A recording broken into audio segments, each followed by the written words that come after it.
नमस्कार, मैं धर्मेंद्र कुमार प्रगति क्लासेस के YouTube चैनल में सभी का बहुत बहुत स्वागत है। बात करेंगे मध्य प्रदेश के प्रमुख आकाशवाणी केंद्र। ठीक है, सबसे पहले मैं आपको बता देता हूं कि मध्य प्रदेश में जो आकाशवाणी केंद्रों की संख्या है वह है 27। ठीक है, मध्य प्रदेश में आकाशवाणी केंद्रों की संख्या कितनी है? 27 है कुल।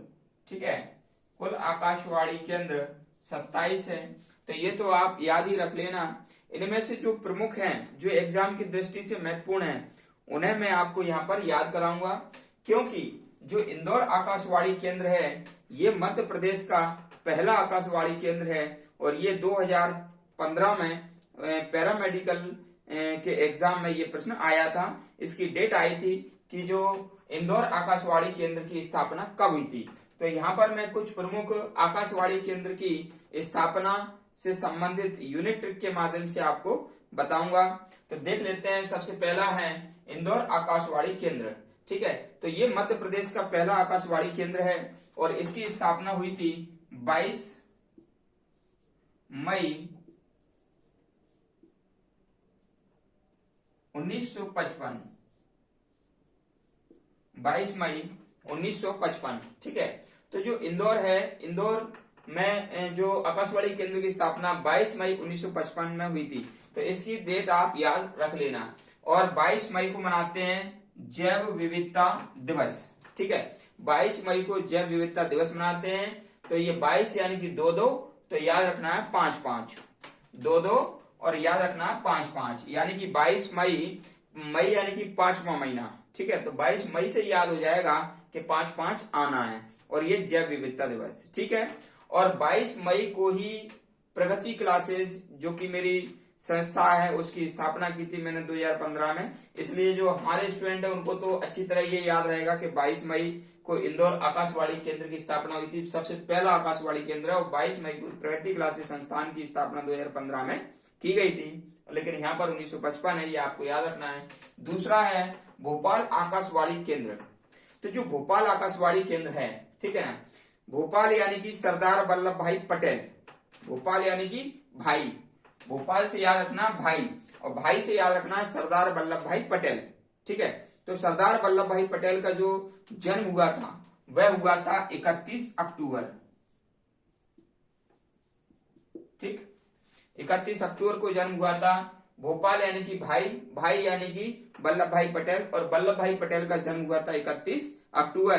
ठीक है, और इसकी डेट हो जाएगी, डेट तो ये हो गई है और इसका सन हो जाएगा 1956, यानी कि दूसरे नंबर का है, पहला 55 और दूसरा 56, ये आपको याद हो जाएगा। फिर है ग्वालियर आकाशवाणी केंद्र। ठीक है, तो ग्वालियर यानी कि गया, ग्वालियर से याद क्या रखोगे? गया, यानी कि अंग्रेज चला गया था तो देश को क्या मिल गई थी? आजादी। और देश को आजादी मिली थी, वो डेट थी 15 अगस्त। वो डेट क्या थी? 15 अगस्त। ठीक है, तो 15 अगस्त तो थी, लेकिन ग्वालियर आकाशवाणी केंद्र ये डेट याद रख, सन याद रख लेना 1964। ठीक, 1964।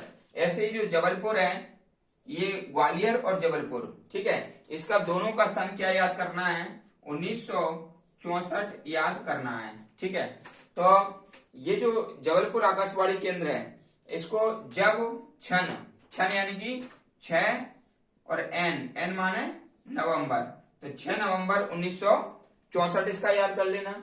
और इसका अंग्रेज गए, गए यानी कि देश आजाद हुआ, और 64 में तो ग्वालियर और जबलपुर दोनों का क्या है? 64 है, याद कर लेना। फिर है छतरपुर। छतरपुर यानी कि इससे तो नाम ही से स्पष्ट हो रहा है, छा माने छतरपुर और छा माने 76, यानी कि 1976 में ये छतरपुर आकाशवाणी केंद्र बना था। लेकिन इसकी डेट याद करना है, तो डेट याद कर लेना 7-8, 7-8 यानी कि अगस्त। ठीक है, 8 यहाँ पर 7-6 है तो यहाँ पर 7-8 हो जाएगा। तो 7 अगस्त 1976 में छतरपुर आकाशवाणी केंद्र की स्थापना हुई थी। ठीक है, फिर है रीवा आकाशवाणी केंद्र। ठीक है, रीवा यानी कि रेवा नदी से लगाना, और रेवा नदी में महात्मा गांधी की अस्थियां विसर्जित की गई थी। ठीक है, तो रेवा नदी के साथ साथ रेवा नदी के साथ साथ गांधी जी की अस्थियां विसर्जित हुई और साथ साथ यानी कि 1977, भाई 1977 लिखेंगे तो क्या आ जाएगा, साथ साथ हो जाएगा। तो रेवा नदी के साथ साथ महात्मा गांधी की अस्थियां विसर्जित हुई, तो साथ साथ तो डेट ये सन याद हो गई है, लेकिन डेट क्या आएगा, महात्मा गांधी। तो महात्मा गांधी का डेट ऑफ बर्थ तो सभी को पता है कि भाई जो डेट है वो 2 अक्टूबर है। कितना है, 2 अक्टूबर।